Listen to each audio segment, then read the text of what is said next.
क्या आप भी स्ट्रगल कर रहे हैं नेचुरली कंसीव करने के लिए? तो चलिए आज हम बात करते हैं एक सरल उपाय की, एक सरल ट्रीटमेंट की, IUI यानी इंट्रा यूट्राइन इंसेमिनेशन। इस वीडियो के माध्यम से आज हम जानेंगे डिटेल में जानकारी, IUI क्या होता है, IUI कैसे किया जाता है, इसका सक्सेस रेट क्या है और क्या कब हमारे लिए ये एडवाइस होता है। क्या हर केस में हम IUI कर सकते हैं या अपने डॉक्टर की सलाह पे हमें जाना चाहिए और तब IUI सिलेक्ट करना चाहिए। तो ये बहुत अच्छा विकल्प है। इसके बारे में हम डिटेल जानकारी इस वीडियो के माध्यम से प्राप्त करेंगे। अगर आपके कुछ सवाल हैं तो आप कमेंट्स में लिखिए, मैं कोशिश करूंगी कि सारे क्वेश्चंस का जवाब हम आपको दे सकें। नमस्कार, मैं doctor Jyoti Bali, director baby soon fertility and IVF centre की डायरेक्टर हूं और ये सेंटर करोल बाग में सेंट्रल दिल्ली में है और साउथ दिल्ली में ईस्ट ऑफ कैलाश में है।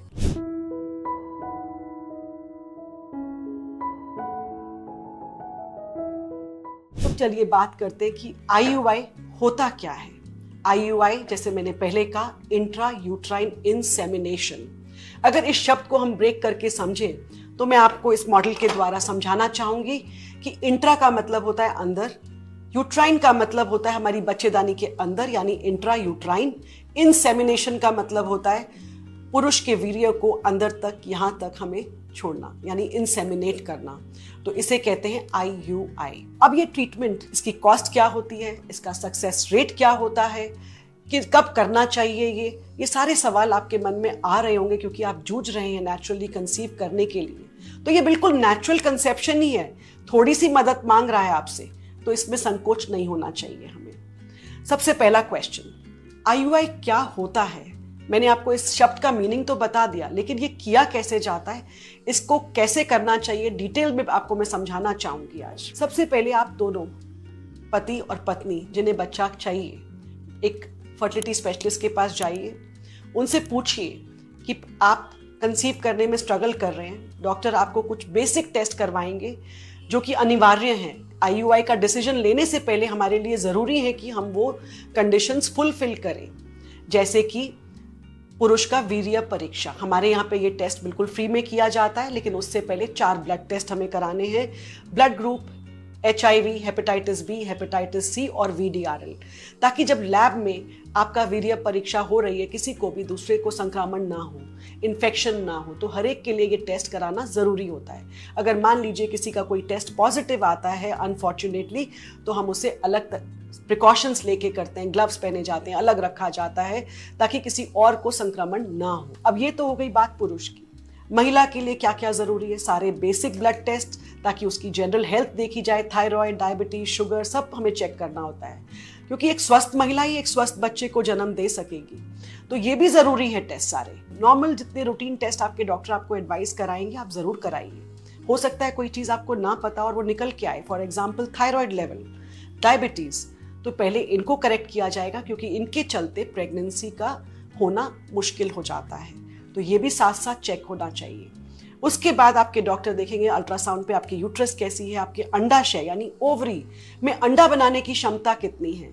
ये 2 तरीके से देखा जाता है, एक तो अल्ट्रासाउंड और दूसरा AMH ब्लड टेस्ट। उसके बाद आपके डॉक्टर आपकी ट्यूब टेस्ट देखेंगे कि अगर ये ट्यूब्स खुली ही नहीं होंगी तो अंडा कैसे उठाएगी ट्यूब, क्योंकि फर्टिलाइजेशन तो IUI में भी अंदर ही हो रहा है बॉडी के, यानी नेचुरल तरीके से। सिर्फ मदद की जा रही है आपको बाहर से कि कंसेप्शन हो जाए।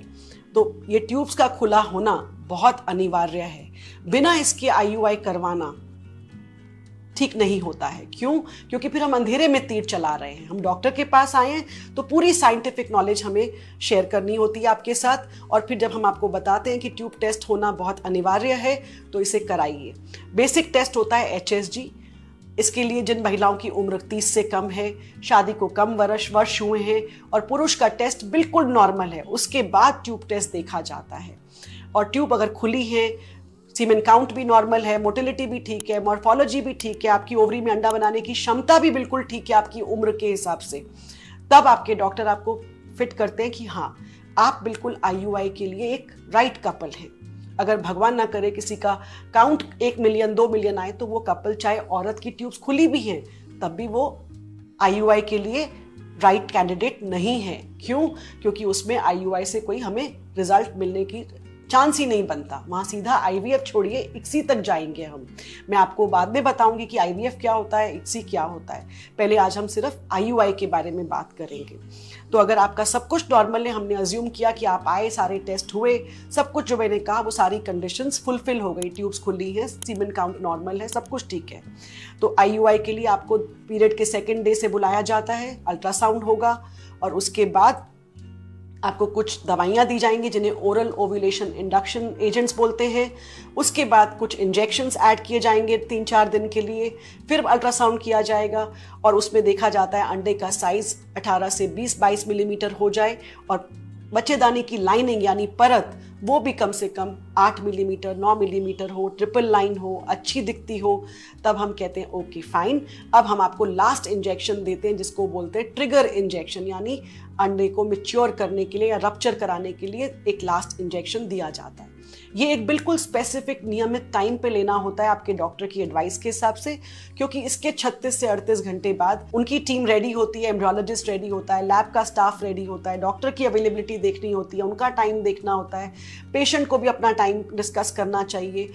लास्ट इंजेक्शन के 36 से 38 घंटे में हमें आईयूआई करना होता है।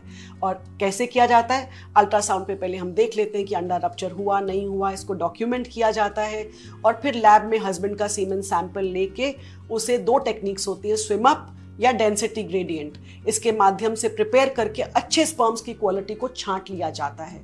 उसके बाद जैसे मैंने बताया, बॉल पॉइंट रिफिल से भी महीन सॉफ्ट कैथेटर, एक ट्यूब जैसा पतला सा, उसको उसमें लोड करके यहाँ अंदर यानी यूट्रस के अंदर यहाँ तक छोड़ दिया जाता है। उसको बोलते हैं इंट्रा यूट्राइन, यानी यूट्रस के अंदर हमने सीमेन को इंसेमिनेट कर दिया। तो ये हो गई आईयूआई की पूरी प्रक्रिया। इसके लिए ना तो आपको कोई एडमिशन लेना है हॉस्पिटल में, ना कोई बेहोशी की दवाई लेनी है। ये एक ओपीडी प्रोसीजर है जिसमें आप आ सकते हैं, जा सकते हैं। अब सवाल आता है डॉक्टर साहब इसका सक्सेस रेट कितना है? तो ये बहुत समझने वाली बात है कि आपको पता होना चाहिए ट्रीटमेंट स्टार्ट करने से पहले कि इसका सक्सेस रेट 10 से 15% पूरे विश्व में है। इसका मतलब है कि अगर 10 पेशेंट्स का मैं आईयूआई आज करती हूँ, जिनको मैंने सिलेक्ट किया है अपने सब पैरामीटर्स को देख के कि ट्यूब्स खुली हैं, सीमेन काउंट नॉर्मल है, यंग पेशेंट है और एज भी कम है, शादी को कम वर्ष हुए हैं और कोई फैक्टर नहीं है इनफर्टिलिटी का, उसके बाद हम कहते हैं कि अगर हमने 10 लोगों का आईयूआई किया तो पहले महीने में आप उम्मीद कीजिए कि एक ही प्रेग्नेंट होगा। तो यहाँ निराश नहीं होना है। अगर आप फिट कैंडिडेट थे तो दोबारा आईयूआई किया जाएगा और फिर 9 पेशेंट्स में से एक फिर प्रेग्नेंट हो जाएगा।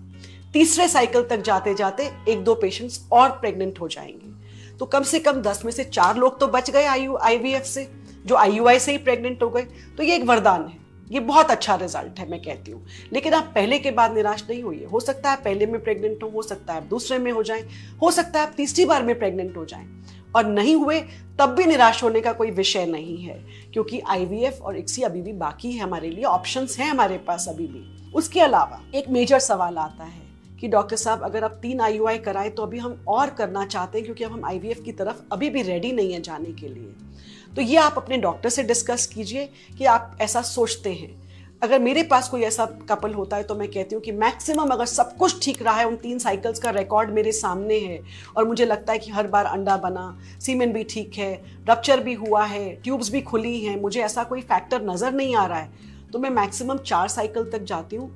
और उसके अलावा कोई डोनर सीमेन सैंपल अगर होता है, यानी पुरुष का सैंपल 0 है और वो आईवीएफ इक्सी नहीं कर सकते हैं और वो डोनर के लिए हाँ करते हैं, तो मैं कहती हूँ 6 साइकिल्स तक आप ट्राई कर सकते हैं। लेकिन 3 या 4 मैक्सिमम दूसरे पेशेंट्स के लिए जिनका अपना सीमेन सैंपल है, और आप अपने डॉक्टर से ये चीज़ ज़रूर डिस्कस कीजिएगा। अब कहते हैं कि आईवीएफ क्या होता है, वो मैं अपने नेक्स्ट वीडियो में आपको बताऊंगी कि आईयूआई और आईवीएफ में क्या अंतर होता है। अब बात करते हैं एक बहुत इंपॉर्टेंट सवाल जो कि कई पेशेंट्स मुझसे पूछते हैं, डॉक्टर साहब कॉस्ट कितनी आती है आईयूआई की? हमारी क्लिनिक में वीर्य परीक्षा मैंने पहले बताया फ्री है, कंसल्टेशंस फ्री हैं, पहला अल्ट्रासाउंड आपको सलाह देने के लिए बिल्कुल फ्री है। आईयूआई की कॉस्ट 10 से 12 हज़ार रुपये आती है। दवाइयाँ और इंजेक्शंस हर पेशेंट को अलग अलग लगते हैं, वो डिपेंड करता है आपकी एज कितनी है, AMH कितना है, आपका बॉडी वेट कितना है, आपके बॉडी वेट के अकॉर्डिंग इंजेक्शंस की भी डोज डिसाइड होती है, आईयूआई में भी और आईवीएफ में भी। तो वो कॉस्ट दवाइयों की अलग आती है और 10 से 12 हज़ार आईयूआई प्रोसीजर की कॉस्ट आती है। तो ये थी जानकारी आईयूआई के बारे में। अब और एक सवाल आता है जो बहुत इंपॉर्टेंट है, वो ये होता है कि डॉक्टर साहब कितना वेट करना पड़ेगा? तो कम से कम 3 से 4 महीने तो वेट कीजिए। और अगर आपने एक बार IUI के लिए आपके डॉक्टर ने आपको सिलेक्ट किया है तो इतनी पेशेंस तो बनती है हमारी, क्योंकि 10 से 15% रिजल्ट में हम ये उम्मीद नहीं कर सकते कि 10 के 10 पेशेंट पहले महीने में ही प्रेग्नेंट हो जाएंगे। तो ये हर ट्रीटमेंट की एक लिमिटेशन होती है, जिसे हमें स्टार्ट करने से पहले अगर हम समझ लें अच्छे से एक डिस्कशन के द्वारा, तो हमें डिसअपॉइंटमेंट नहीं होगी। हम अपनी हिम्मत को बरकरार रखेंगे और यकीन मानिए कई बार पेशेंट्स ट्विंस लेके भी जाते हैं IUI से, सेकेंड साइकिल में हो जाए, थर्ड में भी होता है और कई बार वेट करने के पीरियड में भी हो जाता है। तो आप बिल्कुल अपने डॉक्टर के ऊपर फेथ रखिए और अपने ऊपर भी फेथ रखिए।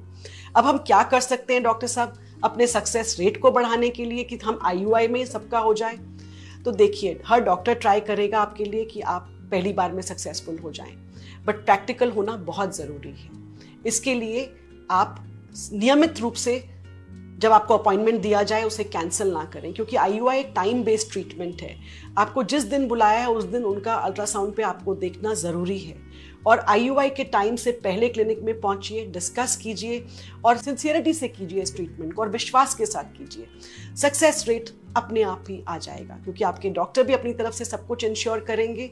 और IUI एक IVF क्लिनिक में कीजिए जहां एम्ब्रियोलॉजिस्ट हमेशा होता है, उनके पास लैब फैसिलिटी अच्छी है और IUI का दर बढ़ाने के लिए उन्हें अच्छा एक्सपीरियंस है, क्योंकि वो एक IVF सेंटर चला रहे हैं। ये थी सारी जानकारी IUI को लेकर। आज मैं और वीडियोस के माध्यम से आपको और जानकारी IVF और ICSI के बारे में दूंगी, लेकिन अगर IUI के बारे में आपके अभी भी कुछ ऐसे सवाल हैं जो मैं इस टाइम लिमिट में पूरे नहीं दे पाई हूँ, तो आप कमेंट बॉक्स में ज़रूर लिखिए। Baby soon fertility and IVF centre की तरफ से आपको ज़रूर जवाब मिलेगा। नीचे दिए नंबर्स पे कॉल कीजिए या इस कमेंट बॉक्स में लिखिए। हम कोशिश करके आपको आपके सवालों के जवाब देंगे और साथ में ये आश्वासन देते हैं कि बेबी सून हर घर में हो। Thank you.